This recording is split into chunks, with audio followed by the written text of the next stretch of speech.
mujahadah dalam mempelajari kebenaran,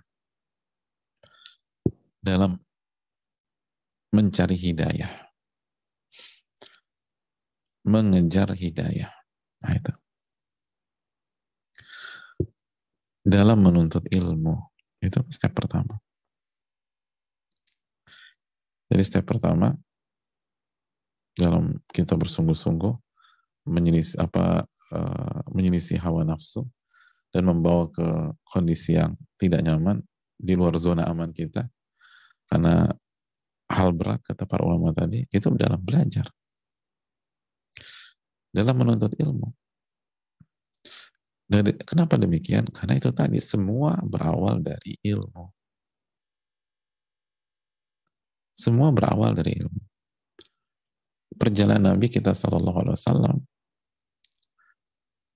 dari nol sampai berhasil dengan izin Allah, itu semua diawali dengan sebuah ayat, Iqra bismi rabbikal ladzi khalaq. Baca. Itu ayat pertama. Semua keindahan sirah beliau ketika menjadi Nabi dan Rasul itu diawali dengan ayat ini. Baca. Baca. Baca, hadirin. Gak ada, semua gak ada. Gak bisa orang jadi baik, bisa hijrah, istiqomah, segala macam, kalau gak belajar. Kalau gak kembali ke ilmu. Kan kita sudah sampaikan surat Al-Isra 36, wala taqfu ma laysa laka bihi ilmun. Dan janganlah Anda mengikuti sesuatu yang Anda tidak tahu ilmunya. Gak boleh kita ngikutin sesuatu tanpa ilmu. Ya terus gimana sholat? Gimana puasa? Gimana zakat? Gimana jadi orang soleh? Kalau Allah mengatakan, dan janganlah kalian mengikuti sesuatu yang kalian gak punya ilmu. Berarti step pertama harus belajar. Langkah pertama harus belajar. Inna sam'a wal basar wal fu'ada kullu ulaika kana anhu mas'ula. Sesungguhnya penglihatan, pendengaran, penglihatan hati, semuanya akan ditanya oleh Allah Subhanahu wa taala.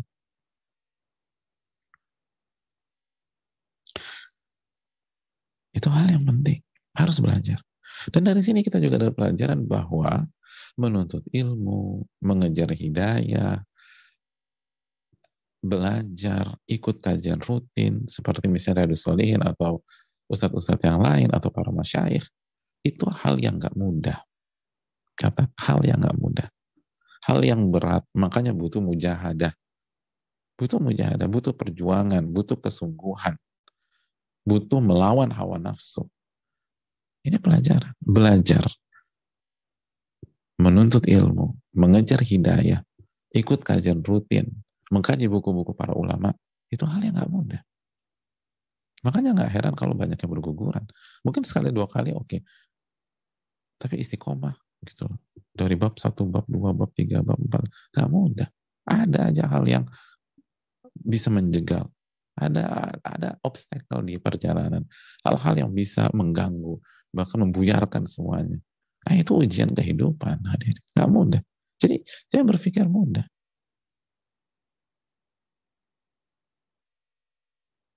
Kecuali Allah kasih kemudahan. Tapi pada dasarnya susah. Kecuali Allah kasih taufik. Makanya butuh mujahadah. Makanya masih ingat kejadian di Gua Hira, hadirin. Kita dikatakan semua keindahan perjalanan Nabi SAW sebagai seorang Nabi dan Rasul itu diawali dari Gua Hira, diawali dari sebuah ayat Iqra bismi rabbikal ladzi khalaq bersama 4 ayat berikutnya dalam surat Al-Alaq. Iqra, bacalah.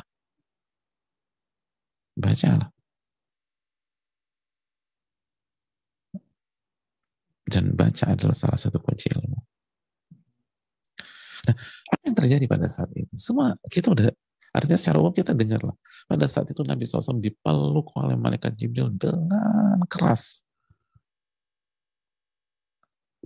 Dengan keras, dipeluk benar-benar, dipelukkan. Kata salah satu hikmah, dijelaskan sebagian para ulama, sampai Nabi kesulitan pada saat itu. Kondisinya berat bagi Nabi.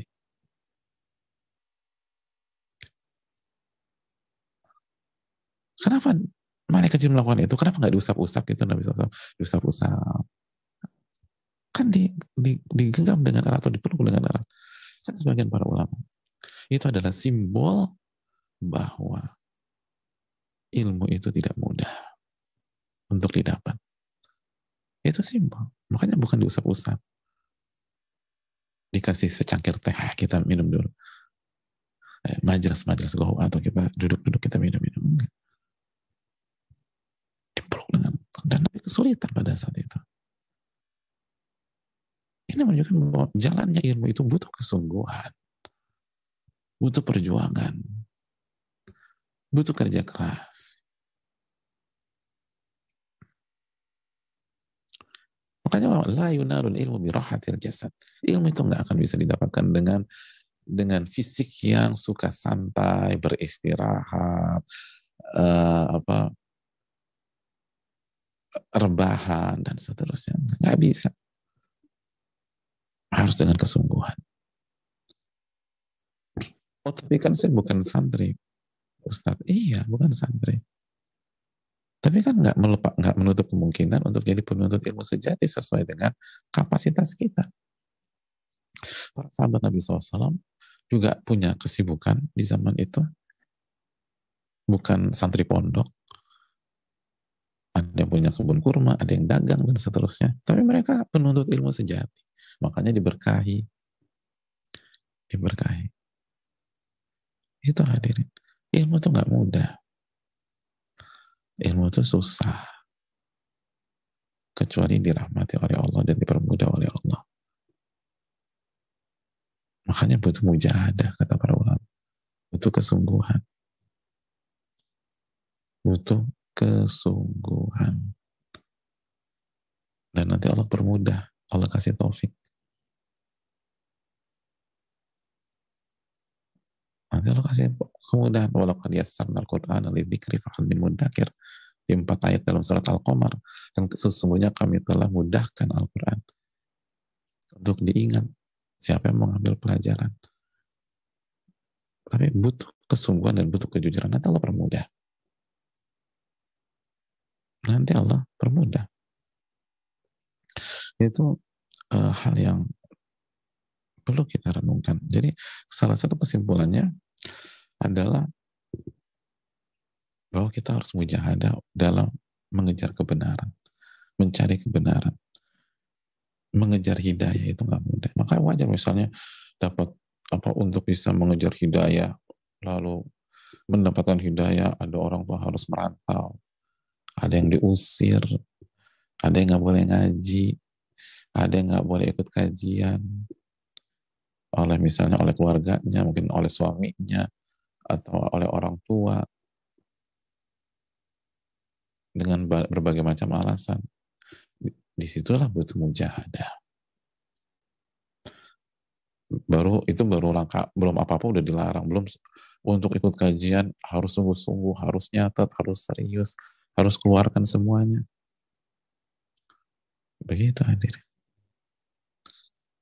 Makanya kan ucapan kemarin kan para ulama kita mengatakan al-asma'i dan lain-lain, barang siapa yang tidak bersabar dalam menuntut ilmu sesaat, maka silakan bersabar di atas kebodohan selama-lamanya. Capek memang, tapi cuma sesaat. Tapi kalau kita nggak menuntut ilmu, akhirnya kita terus selama-lamanya jadi orang bodoh. Dan jadi orang bodoh itu berat, lebih berat. Jadi jadi orang bodoh itu lebih berat dibanding beratnya belajar. Itu kaidah. Karena orang bodoh seumur hidupnya akan dikerjain, akan dipermainkan, akan dijadikan alat, akan dijadikan objek, akan dikorbankan, akan direndahkan gitu. Jadi berat jadi orang bodoh itu. Lebih berat daripada beratnya belajar.